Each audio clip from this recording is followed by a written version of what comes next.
Hey y'all, it's Heel Heat time. Hi, everybody, and welcome to Heel Heat. My name is George Coles, and this is another episode of It Came From the Network. Basically, the review of all the weird, wacky, wild, and downright bad stuff that's on the WWE Network. Today, we're going to review Halloween Havoc 2000. Roughly 4 months before the company got bought out by Vince McMahon. If you watch the show again, and we'll talk about it in depth here, you could see some of the direction they were planning on going if it would have lasted longer, some of the new stars they were trying to build. Also, you could see some of the mistakes they were starting to make, which ultimately made it up for sale for Vince McMahon to buy. Let's dive right into it. Before we talk about any of the matches, I want to talk about the commentary team. We had Tony Schiavone, who is a very polarizing character as a commentator. I personally think he's better than what most people give him credit for. I think he was a solid commentator. I definitely think he's better than Michael Cole. I don't think he's Gordon Soley or Jim Ross or anybody on that level. However, I think he's better than the Michael Coles and the Mike Tenays of the world. He gets a lot of flack for the Mick Foley will put asses in seats thing, but he was instructed to say that. And as a loyal employee, he did what he was saying. But I digress. We had it was him, Stevie Ray, and Mark Madden. Now, a three-man booth can be good. More often than not, it becomes a train wreck when two or more of the guys try to talk over each other. This was the case. Mark Madden tried to be funny the whole show. Stevie Ray just never really connected, at least on this show. I remember Stevie Ray being a little bit better on color commentary than he was here. May have been because of Mark Madden. Mark Madden kind of, and I'm not trying to harp on him being bad, he just kind of took away from the what was going on in the ring. And to me, the announcer's supposed to add to what's going on in the ring. Think of it like this: the stake, the match in the ring or the promo or whatever's happening is the steak. The announcers are supposed to be the baked potato that gives you a side dish with your steak. Just saying. And unfortunately, the three of them together didn't produce. Which leads us into our first match, a three-way tag team match.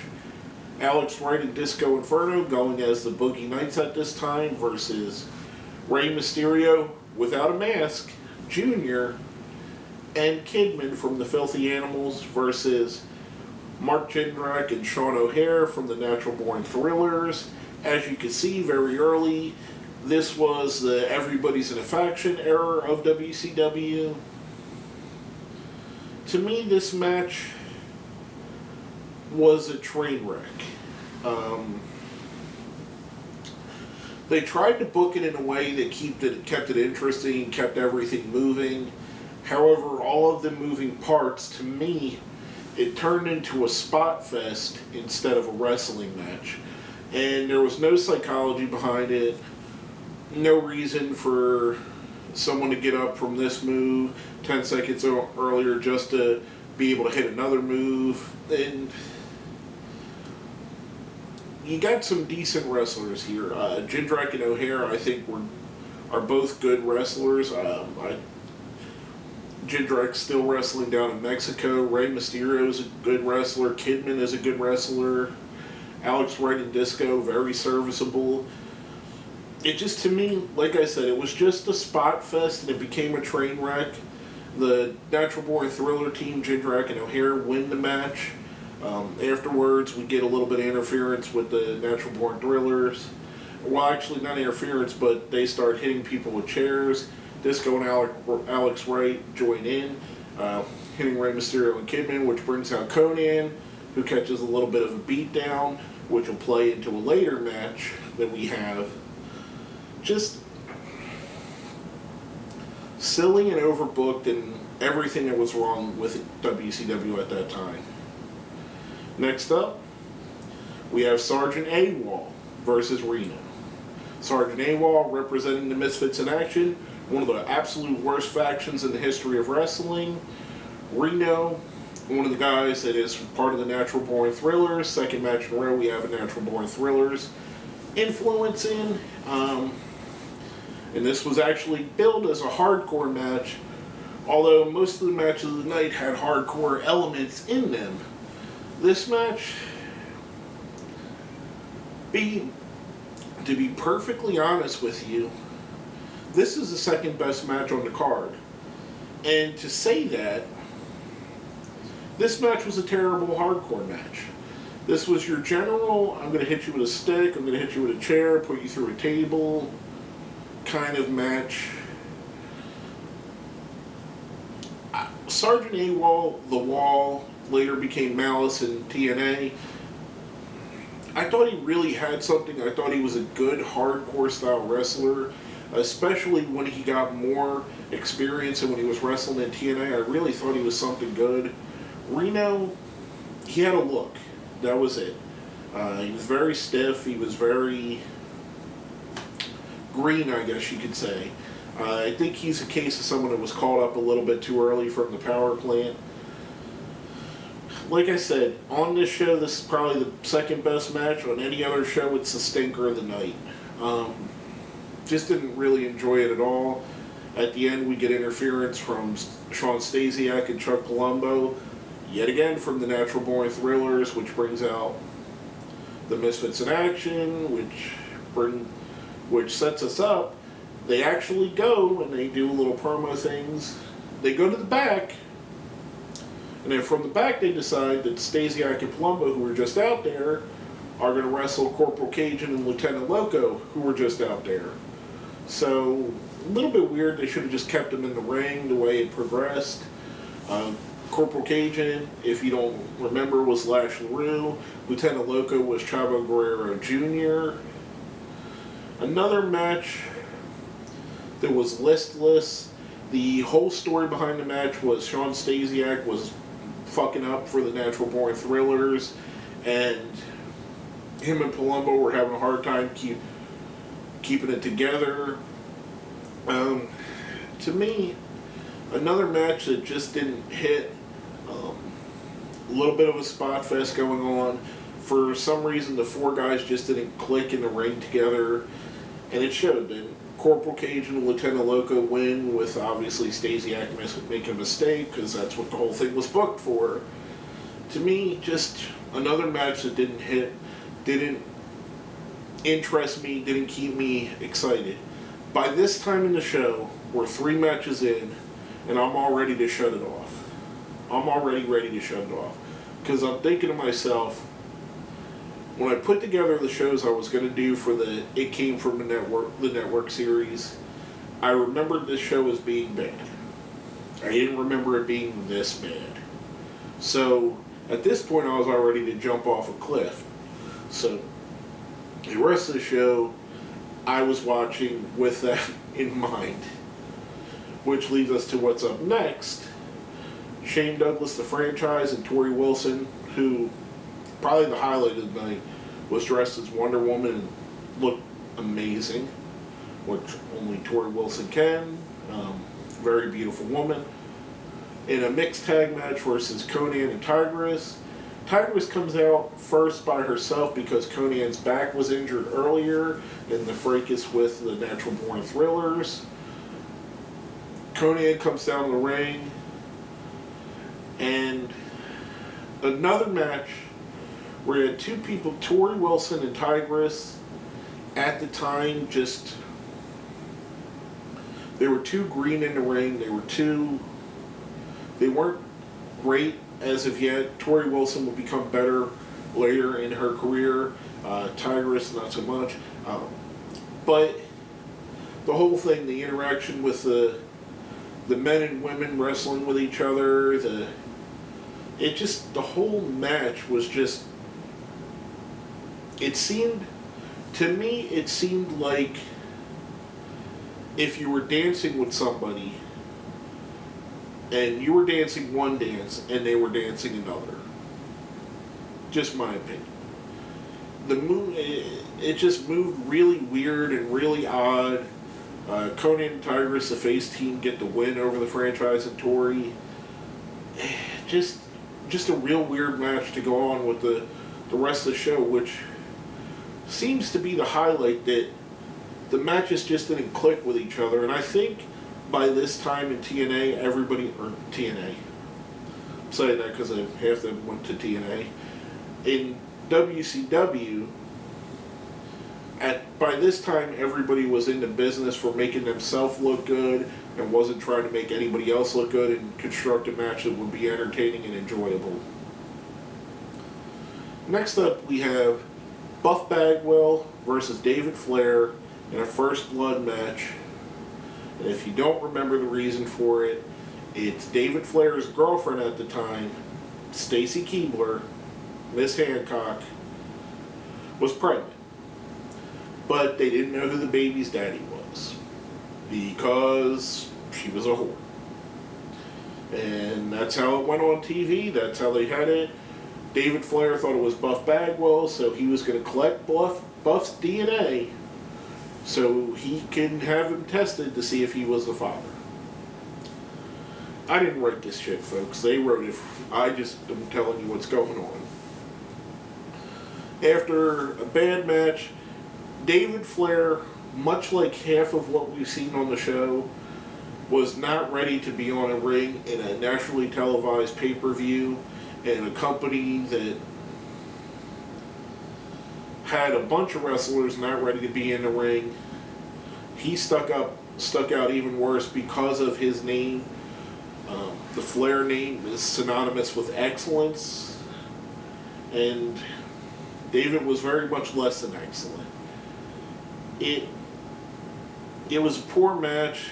Buff Bagwell picks up the win. After the match, Lex Luger comes down. They talk about him being Buff Bagwell's best friend. He attacks Bagwell, gets Bagwell bloody so David Flair can collect a sample, which he runs to the back and gives to his scientists. Again, just overbooked. Another wrestler that's too green to be in the ring and be on national TV. In another match that just sucked, basically. Coming off of that, we have Mike Sanders representing Natural Born Thrillers versus Ernest the Cat Ladd. Winner gets becomes a sole commissioner of WCW. They were co-commissioners at the time. But it's not in a wrestling match. It's in a kickboxing match.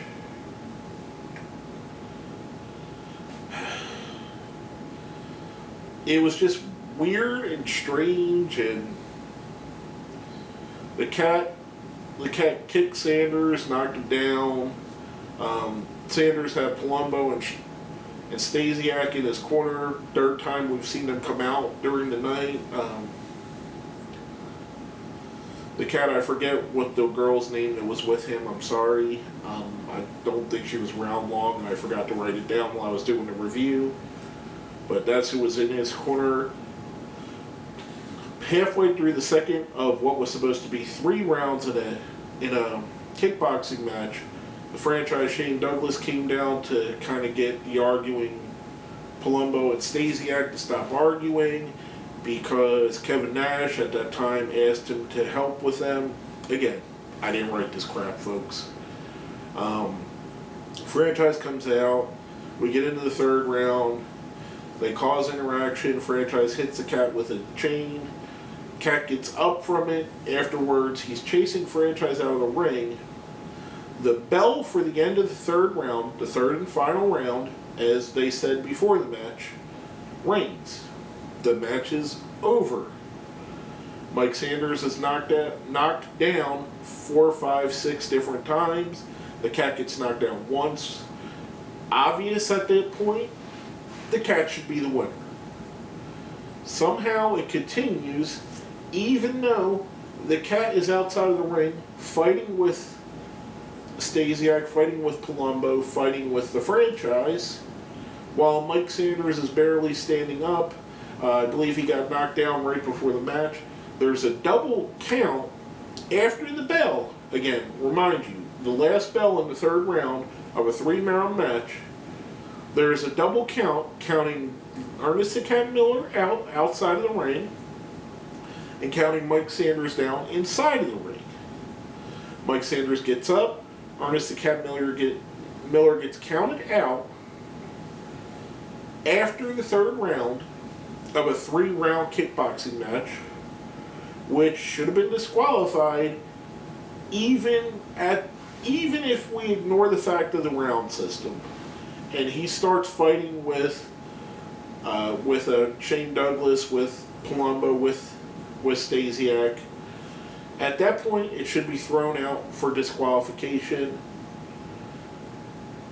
You never see in a real kickboxing match outside interference that they allow.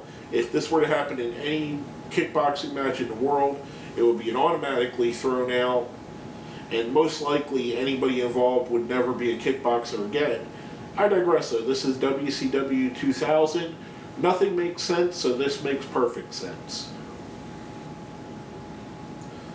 Now coming up after that, we had, and I think this might be the one match that I actually had some enjoyment out of.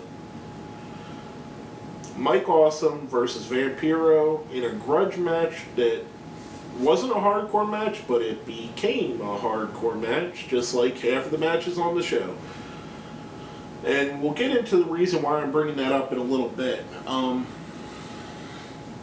Seemed to be most of the matches during the night, the rules were relaxed on, and some hardcore match stuff was let go and let loose. And you'll see why I keep mentioning this. Just remember this. Mike Awesome, Vampiro put on a pretty good match. Two actual good hardcore wrestlers. They delivered well. Awesome wins with a top rope Awesome bomb. Personally, I dislike Mike Awesome. I hate what he did to ECW walking out with their title. However, the man had talent. This was a good match. This is a good hardcore match. Probably, in my opinion, it was the best match of the night. I thoroughly enjoyed it. Now, coming off of that, we had Lance Storm and Jim Duggan of Team Canada, another faction, versus General Erection, who is Hugh Morris, Bill DeMott, of the Misfits in Action, the worst faction in the history of wrestling. In a handicap match for the U.S. title, and if General Erection wins, Major Guns comes back to the Misfits in Action. The Team Canada had won her a few weeks earlier in a previous match. And of course, as expected, Major Guns helps General Erection win, the Misfits in Action win, turn the Canadian title back to the U.S. title. Again, more of the everybody's in a faction, faction warfare they had going on at the time. Just a bad match. Lance Storm and Hugh Morris were actually good wrestlers. Jim Duggan is a great brawler, one of the all-time greats at that style. He's a damn good wrestler too when it comes to what he does. When in the brawling style, Jim Duggan, and I know a lot of you guys mostly remember him as the goofy WWE character. Go back and watch some of his matches. He was really solid during that run. Then go back and watch some of his Mid-South matches, and you'll see exactly what I'm talking about. Hacksaw Jim Duggan was a force to be reckoned with. And at this point, I believe he was either just came back from battling cancer or was about to be battling cancer. He turned on the USA to join Team Canada. It was just shock for shock's sake. He was well out of shape.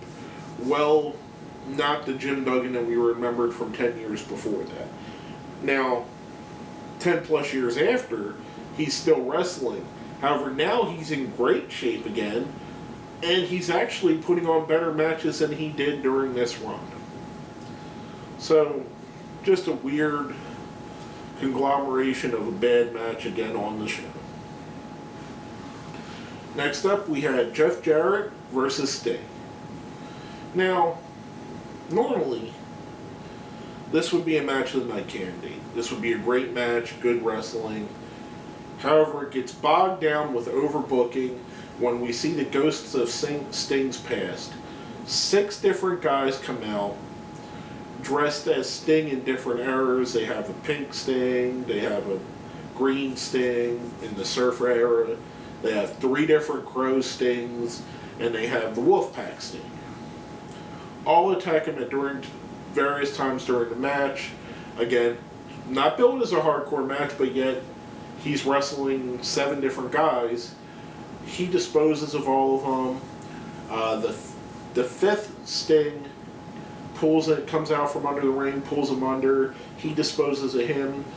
Famously, the wig falls off, and you see it's an old man as Sting. Then the 6th Sting comes out, hits him with a guitar. He gets up from it. Jarrett hits him with a guitar, which is the ender. Jeff Jarrett wins. What should have been left alone and made as a good wrestling match was turned into a farce and turned into a comedy of errors, in my opinion. Now, next up, we have Scott Steiner versus Booker T. And this match was actually pretty decent up until the point where Scott Steiner just started destroying referees for no reason, which kind of was fitting his loose cannon kind of thing they were doing with him at the time. He would do stuff like that, beat up fans, beat up wrestlers, beat up announcers. Here's where, and this was the world title match, by the way, which isn't the final match, which we'll get into that in a second too. Here's where this boggled me. Every other match of the night, the rules were relaxed, were pretty much hardcore and allowed to go on. Scott Steiner starts beating up referees, he gets disqualified. Booker T keeps the championship. How does that make sense on a show where just before that we have 7 different people trying to fight Sting?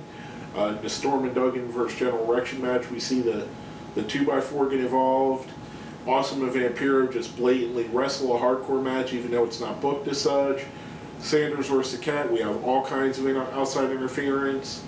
Buff Bagwell versus David Flair, it's the first blood match, so it's okay there. Franchise and Tori versus Conan and Tigress, ignore the tag team rules. Stasiak and Palumbo versus Cage and the Loco, pretty much the only one that wasn't hardcore. AWOL versus Reno, booked as hardcore, okay with that. The first match, we'll leave that one alone. It was just a mess, a train wreck. But you see where I'm getting at. Every match on the show was allowed to do hardcore stuff and not get a disqualification. As soon as Scott Steiner does something against the rules, he gets disqualified. It just didn't make sense to me. And last but not least, the piece de resistance, the cherry on the top of the shit souffle. Goldberg against Chronic, 1-on-2, handicapped.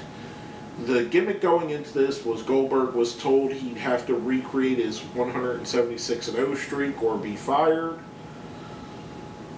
He hit the ring post on Thursday Night Thunder with his head. They were questioning if he had a concussion. Booker T made his world title match, moved his world title match up so Goldberg had more time to get prepared because 15 minutes of preparation cures a concussion. Anyway. Goldberg beats Chronic, thus taking out one of your serious ass-kicking heel teams by one man in less than 4 minutes. Again, just another thing what was wrong with WCW at the time. If you need to wonder why WCW went out of business, go back and watch this show. This is definitely the worst pay-per-view I've ever seen. And I'm saying that now because I didn't expect it to be as bad as it was when I went back.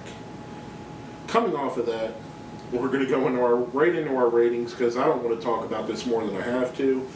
If you've seen our show before, we have a 1 to 5 scale.